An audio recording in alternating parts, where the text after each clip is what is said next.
ಜನ್ಮ ಕೊಟ್ಟ ತಂದೆ ತಾಯಿ ಹಾಗೂ ಅಕ್ಷರ ಕಲಿಸಿದ ಗುರುವಿನ ಋಣ ತೀರಿಸಿದಾಗ ಮಾತ್ರ ಮಾನವ ಜನ್ಮ ಸಾರ್ಥಕವಾಗುತ್ತದೆ ಎಂದು ವಿದ್ಯಾವಾಹಿನಿ ಕಾಲೇಜಿನ ನಿವೃತ್ತ ಪ್ರಾಂಶುಪಾಲರಾದ ಎಸ್ ಕುಮಾರಸ್ವಾಮಿ ಅಭಿಪ್ರಾಯಪಟ್ಟರು.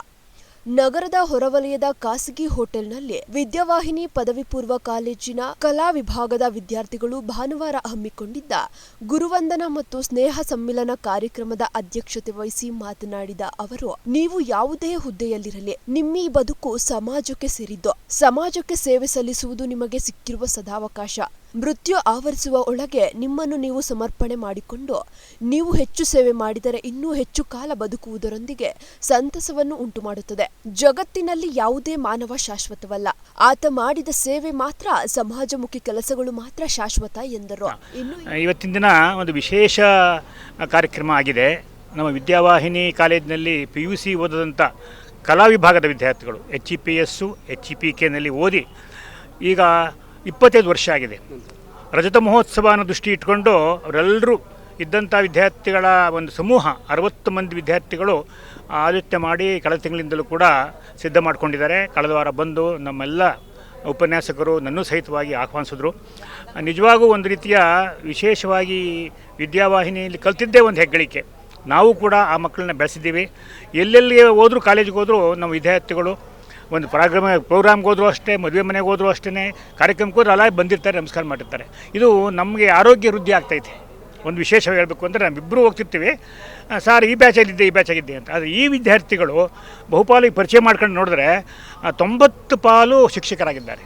ಪ್ರಾಥಮಿಕ ಶಾಲೆ ಮತ್ತು ಪ್ರೌಢಶಾಲೆ, ಕಾಲೇಜು, ಡಿಗ್ರಿ ಮತ್ತು ಆರ್ಟ್ಸ್ ಓದ್ದವ್ರಿಗೆ ಟೆಕ್ನಿಕಲ್ ಫೀಲ್ಡಲ್ಲಿ ಅವಕಾಶ, ಮ್ಯಾನೇಜ್ಮೆಂಟಲ್ಲಿದ್ದಾರೆ, ಸ್ವತಃ ಕಂಪ್ನಿ ಮಾಡಿದ್ದಾರೆ. ಇದು ನಮ್ಮ ವಿದ್ಯಾವಾಹಿನಿ ವಿದ್ಯಾಲಯಕ್ಕೆ ಒಂದು ಹೆಮ್ಮೆ ಸಂಗತಿ.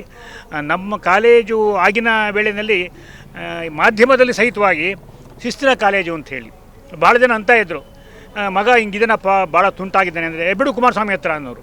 ನನ್ನ ಕಿವಿಯಾರು ಕೇಳಿದಾಗೆ ಅವರೆಲ್ಲರೂ ಕೂಡ ಸಾಧಾರಣ ವಿದ್ಯಾರ್ಥಿಗಳಾಗಿದ್ದಂಥವರು 35-40 ಅಂಕ ಪಡೆದಂಥವರು 80 ಅಂಕ ಗಳಿಸಿ PUCನಲ್ಲಿ ಅತ್ಯುನ್ನತ ಸ್ಥಾನ ಪಡ್ಕೊಂಡಿರ್ತಕ್ಕಂಥದ್ದು ನಮಗೆ ಹೆಗ್ಗಳಿಕೆ.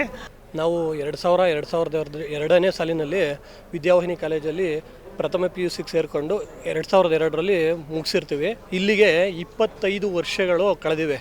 ಈ 25 ವರ್ಷಗಳಲ್ಲಿ ನಮಗೆ ವಿದ್ಯೆ ಕಲಿಸಿದಂತಹ ಪ್ರತಿಯೊಬ್ಬ ಪ್ರಿನ್ಸಿಪಾಲ್ ಆದಿಯಾಗಿ ಕುಮಾರಸ್ವಾಮಿಯವರು, ಅವರ ಧರ್ಮಪತ್ನಿ ಪ್ರೇಮ ಮೇಡಮ್ಮು, ಹಿಸ್ಟ್ರಿ ವಿಭಾಗದಲ್ಲಿ ಶಿವಣ್ಣ ಸರು, ಗಂಗನ್ಮಯ್ಯ, ಹಾಗೂ ಕನ್ನಡದಲ್ಲಿ ಸೋಮು ಭಾಸ್ಕರಾಚಾರ್ಯರು, ಮಹೇಶ್ ಚಂದ್ರ, ದ್ರಾಕ್ಷಾಯಣಿ ಮೇಡಮ್ಮು, ಇಂಗ್ಲೀಷ್ ವಿಭಾಗದಲ್ಲಿ ಅತ್ಯಂತ ಉನ್ನತವಾದಂತಹ ಒಂದು ಇದನ್ನು ನಮಗೆ ಕೊಡುಗೆಯಾಗಿ ನೀಡಿದಂತಹ ರೇವಣಸಿದ್ದಯ್ಯ ಸರ್, RS, ಗಿರೀಶು, ಚಂದ್ರಶೇಖರು, ಹೀಗೆ ಎಲ್ಲ ಲೆಕ್ಚರರ್ಸು ನಮಗೆ ಉತ್ತಮವಾದಂತಹ ಒಂದು ವಿದ್ಯೆಯನ್ನು ತಮ್ಮ ದಾನವಾಗಿ ನೀಡಿ ಇವತ್ತು ಈ ಕಾರ್ಯವನ್ನು ಅತ್ಯಂತ ಯಶಸ್ವಿಯಾಗಿ ನಡೆಯೋದಕ್ಕೆ ಹಾಗೂ ಹಮ್ಮಿಕೊಳ್ಳೋದಕ್ಕೆ ಅವಕಾಶ ಮಾಡಿಕೊಟ್ಟಿದ್ದಾರೆ.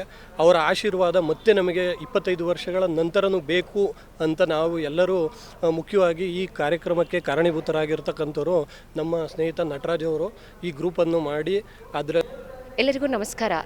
ಇವತ್ತು ನಮ್ಮ ಒಂದು ಬದುಕಲ್ಲಿ ತುಂಬ ವಿಶೇಷವಾದ ದಿವಸ, ತುಂಬ ಚೆನ್ನಾಗಿ ನಡೆಯುವಂಥ ಒಂದು ದಿವಸ, ಹಾಗೂ ನಮ್ಮ ಬದುಕಿನಲ್ಲಿ ಇತಿಹಾಸವಾಗಿ ನಮಗೆ ನೆನಪುಳಿಯುವಂಥ ದಿವಸ. ಯಾಕಂದರೆ ನಾವೆಲ್ಲರೂ ನಾನು ನನ್ನ ಗೆಳತಿಯರೆಲ್ಲರೂ ಕೂಡ 25 ವರ್ಷದ ನಂತರ ನಾವೆಲ್ಲರೂ ಭೇಟಿಯಾಗ್ತಿದ್ದೀವಿ. ಅಂದರೆ ನಮ್ಮ PUC ದಿನಗಳನ್ನು ಮುಗಿಸಿದ ನಂತರ ರಜತ ಮಹೋತ್ಸವ ಕಾರ್ಯಕ್ರಮವನ್ನು ಇಂದು ನಾವು ಗುರುವಂದನಾ ಕಾರ್ಯಕ್ರಮ ಹಾಗೂ ನಮ್ಮೆಲ್ಲರ ಸ್ನೇಹ ಸಮ್ಮಿಲನ ಅಂತ ಹೇಳಿಬಿಟ್ಟು ನಾವು ಆಚರಿಸ್ತಾ ಇದ್ದೀವಿ. ನಾವೆಲ್ಲರೂ ಓದಿದ್ದು ವಿದ್ಯಾವಾಹಿನಿ ಪದವಿ ಪೂರ್ವ ಕಾಲೇಜಿನಲ್ಲಿ.